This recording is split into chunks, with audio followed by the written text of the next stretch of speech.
Ассалаумағалейкум. Бүгін 18 тамыз бейсенбі тікелей эфирде қорытынды жаңалықтармен Ғани Өтепбайұлы. Қазір көретіндеріңіз. Данияр Елеусінов Рио Олимпиадасының алтын жүлдегері. Бокстан ел құрамасының капитаны финалда өзбек спортшысын айқын басымдықпен жеңді. Medalha de ouro e campeão olímpico, representando o Cazaquistão, Daniyar Elefsinov.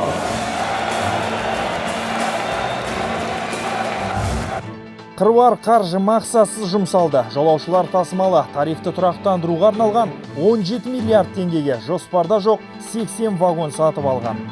Эти вагоны куплены именно по этой статье, чтобы обновить парк. Жетісулық бағбандар 2 жыл бұрын отырғызған алма ағаштарынан гектарына 60-70 тонна жеміс жинаймыз дейді. Аз уақытта мол өнім алатын мұндай жиын терімнің сыры неде? Көптің көкейінде жүрген жер мәселесін бүгін елбасы Нұрсұлтан Назарбаев Ақордада үкімет мүшелерімен бірге талқылады. Естеріңізде болса, арнайы құрылған жер комиссиясының қорытынды отырысында жерді жалға беруге қатысты 5 жылға мораторий жариялау туралы ортақ шешім қабылданған еді. Премьер-министрдің орынбасары, ауыл шаруашылығы министрі Асқар Мырзахметов бастаған комиссия мүшелері жерді қазақстандықтарға 49 жылға жалға беруді сақтауды ұсынды. Бірақ алғашқы 5 жылда жыл сайын тұрақты түрде бақылау жүргізіліп тұрады. Ал еліміздің көсегесін көгертемін деген инвесторларға алдымен қысқа мерзімге беріледі. Сосын оны қалай пайдаланғанына қарайды. Жайылым мен шабындық жерлерін жекенің иелігіне беруге тыйым салынады. Мемлекет басшысы бұл бастаманы құптай келе жер кодексіне тиісті өзгерістер енгізуді тапсырды. Бірнеше мәселелер жөнінде бүгін ақылдасуымыз керек. Мемлекеттің 3.90-дағы даму барысы экономикасының, әлеуметтік жағдай. Біріншіден, екіншіден басқа да мәселелер бар бізде. Ғаламдағы экономиканың жүріп жатқан жағдай менен, трансформация менен біздің қалай ұласуымыз керек. Бүгінгі әңгімеміз ол мынау жер кодексі төңірегіндегі әңгіменің қай жерге барып тоқтағанымызды айтайын. Мамыр айында жер кодексінің қоғамдық резонанс тудырған кейбір баптарына мораторий жариялау жөнінде мен қабылдағам. Өздеріңіз білесіздер, содан бері көптеген жұмыстар атқарылды. Мемлекеттік комиссия жұмыс істеді, барлық өңірлерде болып қайттыңдар, халықтың пікірін естідіңіздер. Егер де осы шаруаны кодексті қабылдамағаннан бұрын алдын ала өткізген кезде ешқандай әңгіме болмайтын еді. Жер мәселесі Қазақстан үшін, біздің еліміз үшін өте әрине бір өткір мәселе. Осыған байланысты жерді бәріміз жабылып, әрбір қазақстандық солай қорғайтын болса, жерін солай сүйетін болса, отанымыздың болашағы зор деп айтуға болады. Бірақ та түбінде біз ауыл шаруашылығының мәселесін айтып келген кезде қаржыландыру мәселесі бірге тұрады. Себебі ойлап қарайтын болсақ, осы жылдардың ішінде біз нарық экономикасында өмір сүріп жатсақ та, үлкен аграрлық компаниялардың барлығы қарызға белшесімен батып отыр. Жылдан жылға банктардан қарыз алады. Ол банктар жекеменшік қазір. Әрбір адам қарыз алғаннан кейін қарызын қайтару керек қой. Қарызын қайтарамайды. Ол қарызды 2 жылға ары қарай тағы да жылжытамыз. Көбейіп келе жатыр. Түбінде не қарызды төлеу керек, не жерін бүкіл мүлкін беру керек қаржы берген адамға. Сондықтан егерде бұл неліктен болып отыр? Бұның болып отырған себебі өзіндік өнімі ауыл шаруашылығының төмен. Оны қалай көтеру керек? Оған ақша салу керек. Тыңайтқыштар беру керек. Жаңа технология алып келу керек. Жаңа тұқым өндіру керек. Елді халықты сауаттандыру керек. Ол үшін ақша керек. Сондықтан біз айтып отырмыз, қазір 49 жыл арендаға бергеннің өзін анау-мынау деп отырмыз. Ал егер қазір мен Польшаға сапарға барайын деп отырмын, Польшаның барлық жері жекеменшікке берілген. Еуропадағы ең дамыған ауыл шаруашылығының мемлекеті. Біз қазір 90-шы жылдардағы жасаған жағдайды қайтадан жасамасақ, дүниенің бәрінен қалып қаламыз. Сондықтан әрине қазір мынандай жағдайда келісілгеннен кейін ішінде көп мәселелерді бізге халық айтты. Мысалы, жерді несиеге алған адам, сол жерді қойып пален алу керек. Ауыл шаруашылық өнімдерін өңгізу керек. Егер өңгізбейтін болса, ол жерді біз қайтып алуымыз керек. Оны жақсы жұмыс істейтін жермен адамдарға беруіміз керек. екіншісі бір адамның қолына, бір компанияның қолына қанша жер беру керек. Мұның бәрі өте дұрыс көтерілген мәселелер. Сондықтан осының барлығын асықпай саспай біз ыңғайлайық. Түбінде 5 жыл бола ма, 10 жыл бола ма, бізден кейін бола ма, бәрібір осыған келеміз. Жер нарықтың айналымында болу керек. Сол кезде айтатын боламыз, неге бұны 10 жыл бұрын істемеген, әліңгі дейін жүрсіңдер деп. Олай да болады. Сондықтан қазір ел жұрт барлығымыз бірігіп шешу үшін мына комиссияның ұсынысы бойынша мораторийді 5 жылға ұзайтайық. Оның ішінде ол мораторий 5 жылға дейін бола ма, 1 жыл 2 жылдан кейін бола ма, оны жағдай көрсетеді. Осы айтылған нәрселерді түзетіп, кодекстің ішінде тиісті нәрселерді енгізіп, соның кейін барып қайтадан келетін болайық. Президент жерді рәсімдеу мәселесіне де тоқталды. Сондай-ақ елбасы халықаралық және елдегі әлеуметтік экономикалық мәселелерге тоқталды. Президент әлемдік дағдарыс әлде бәсеңсімей тұрғанда шикізат бағасына тәуелділіктен арылу жолдарын іздеу керек. Үкімет ең басты назарды әлеуметтік салаға, яғни қарапайым халықтың тұрмыс тіршілігіне аудару қажет деді. Енді мынау елге жер телімдерін беру мәселесін басында шешіп қойдық та, аяғына дейін жеткізгеніміз жоқ оны. Біз нарық экономикасына жүріп отырмыз. Егерде бір жерде қоныстанып адамдар жасайым дейтін болса, ана су тартуды, электр энергия тартуға ертеңгі күні ақшаны қайтаратын болу керек. Болмайды. Нарық экономика. Кімнен алып береміз оны? Басқа өндірістен алып береміз ба? Или мұны салық төлеп отырған жұрттың ақшасын аламыз ба? Или пенсиядан аламыз ба? Қайдан аламыз? Сондықтан бұның барлығын несие арқылы әр қайсының жауапкершілігімен шешу керек. Жалпы жекеменшік үй құрылысын үкімет қолдау керек. Халық үшін бұл жақсы нәрсе. Тұрақтанады, өзінің үйі болады, ертең бала шағасын өседі соның ішінде. Мынау менің жекеменшік үйім, 10 сотық жер деген аз емес. Сол 10 сотықтағы өзінің жаңағы төңірегінде көкөнісіменен өмір сүруге болады. Сондықтан бұл мәселелерді асықпай саспай, рет-ретіменен, ақылменен халықтың да ойына сіңетін, бізге де, мемлекетке де пайдалы етіп шешу керек. Байсалды түрде. Екінші мәселе жалпы экономика жөнінде болады. Бұл жағдайда мынау дүниеде болып жатқан ахуал оңай емес қазіргі заманда. Үлкен трансформация жүріп жатыр. 4-ші индустриялық революция деп айтады оны. Бұл жағдай бара-бара Қазақстанға өзінің қысымын тигізетін болады. Қаржылық дағдарыс біткен жоқ әлі. Ол да өтіп жатыр ар жағынан. Бүкіл экономиканың, дүние жүзінің экономикасының өзінің дамуы әрбір фрагментке бөлініп жатыр. Американдықтар трансатлантика, Тихоокеан деп бөлініп жатыр, Европа былай бөлініп жатыр. Біз жібек жолының төңірегінде жиналып жатырмыз. Сонда Қазақстанның орны қалай, не істеуіміз керек болашақта? Мынау дағдарыс әлі өткен жоқ. Биыл, ендігі жылы. Біз мынау мұнайдың бағасы, темірдің, көмірдің бағасы ұлғая ма, ұлғаймай ма деп отырамыз осылай? Жоқ, біз шара қолдануымыз керек. Не істеуіміз керек? Соны үкімет сараптамаларды жинап, төңірегімізге ұсыныс енгізу керек та, халыққа жарияламыз керек. Не істеу керек екен? Қазіргі жағдайда экономиканы қолдап отырған тек қана бір бағдарлама, нұрлы жол. Соның арқасында отыр. Ешқандай банктар мемлекетке, бизнеске қаржы беріп отырған жоқ. Солай ғой? Осылай отыра береміз, ары-қарай не істеуіміз керек? Мына индустриялық бағдарламаны дер кезінде алдық, дұрыс деп санаймын. Жолымыз жүріп келе жатқан дұрыс, бірақ та бұл да қазіргі жағдайға келмей қалды. Бұны да жаңғырту керек. Басқаша жүргізуіміз керек. Соның кейін жаңағы 5 реформа жасаймыз дестік, 100 қадам дедік. Оның да орындалуы былай, бірде жақсы, бірде жаман болып жатыр. Оны да сараптап, әрбір пунктімен біз не істеліп жатыр, не істелмей жатыр білуіміз керек та, тиісті шаралар қолдануымыз керек. Сондай-ақ бүгін Қазақстан президенті Рио Олимпиадасындағы жеңісіне орай Данияр Елеусіновке құттықтау жедел хатын жолдады. Жылдар бойы тынымсыз төгілген тер мен зор қажыр қайраттың және үлкен шеберліктің нәтижесінде дүниежүзілік спорт додасында қол жеткізілген бұл жеңіс барша қазақстандықтарға шексіз шаттық сыйлады. Бұл жеңіс осы бәсекені тамашалаған мыңдаған жасөспірімнің спортпен айналыса бастауына, олардың шыныққан шымыр болып өсуіне және мақсатты өмір сүруіне жаңа серпін беретіні сөзсіз делінген жедел хатта. Сондай-ақ елбасы спортшыға зор денсаулық пен бақыт, жаңа жеңістер мен жетістіктер тіледі.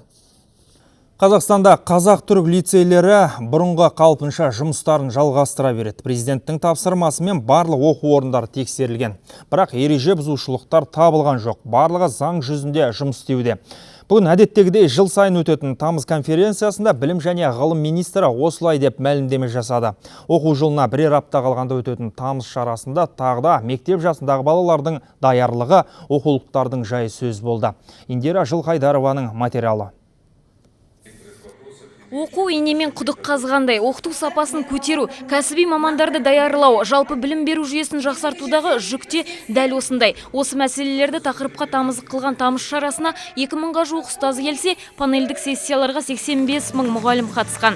Жоғарыда аталған ұзақ мерзімді міндеттен бұрын бүгінгі қажеттілікке ауыссақ, оқулықтар жайы қалай? 25 тамызға дейін кітаптар 100% жеткізілмек. Тіпті жаңартылған бағдарлама бойынша бірінші сынып оқушылары үшін су жаңа бірыңғай оқулықта әзір дейді. Биыл 400 мың бала мектеп табалдырығын алғаш аттамақ. Сонымен қатар оқушылар тегін кітапханадан, мектеп кітапханаларынан алуға болады. Кейбір жетіспеген оқулықтарға тоқталатын болсақ, оқулықтарды олар келісім облыс өңір, әрбір облыс, мемлекет жергілікті атқарушы органдар, олар баспалармен шартқа отырды. Бүгінгі таңда оларда тасымалдау, жеткізу жұмыстары жүргізіліп жатыр.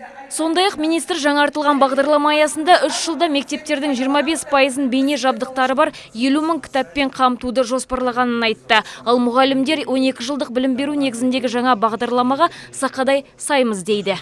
Орта білім беру мазмұнын жаңарту аясындағы бағдарламамен біздер 1 жыл жұмыс жасақтық. Бағдарламаның тиімділігі тоқталатын болсақ, бағдарламада негізінде баланың оқушының функционалдық сауаттылығы мен өмірге икемділігі туралы айтылған. Сонымен қатар пәнаралық байланыс жүйесі туралы жақсы берілген. Тағы бір айта кетері, қазақ-түрік лицейлері бұрынғы қалпында жұмысын жалғастырады. Министрдің өзі осылай деді. Хочу сказать про КТЛ, наши лицеи. Қазақ-түрік лицейлеріне қатысты айтарым. Елбасының тапсырмасына сәйкес білім және ғылым министрлігінде жұмыс тобы құрылды. Қазір тиісті шаралар жүргізіліп жатыр. Олардың біздің елдің стандартымен жұмыс істейтін талай тексергенбіз. Ешқандай шағым жоқ, жұмыстары бұрынғыша жалғасады. Тамыз шарасында егемен ел болған 25 жыл ішіндегі жетістіктер де айтылды. 2000-ға жуық жаңа мектеп мемлекет есебінен салынғаны, жеке меншігі бар барлығы 3000-ға жуық жаңа балабақша салынған. 7000 мектеп, 800-дей колледж, 125 жоғары оқу орны жұмыс істеп жатыр. Балалардың интеллектуалдық деңгейде жақсарғанын тіпті мына көрмеден ақ байқауға болады. Мұнда құрастырылмалы ойыншықтар қойылған. Индира Жылқайдарова, Қанат Әбілдин, қорытынды жаңалықтар. Айтпақшы, осы жиында білім және ғылым министрі балабақшаларға бюджеттен қосымша 6 миллиард теңге бөлуді сұрады. Ерлан Сағадиевтің айтуынша, бұл қаржы балабақшаға кезекке тұру мәселесін шешуге жұмсалады. Ал еліміздің көлік және коммуникациялар саласында бөлінген қаржыны тиісінше жұмсамау жағдайлары анықталды. Метро салып жатқан компания құрылыс құжаттарын толық әзірлемей тұрып, мемлекеттен ақша дәметсе, ал жолаушылар тасымалы акционерлік қоғамы тарифтерді тұрақтандыруға бөлінген субсидиялық қаражатқа жаңа вагондар сатып алған. Бүгін есеп комитетінің отырысында көлік саласының өкілдері әрбір тиын үшін жауап берді. Жұрағат Баман тарқатады.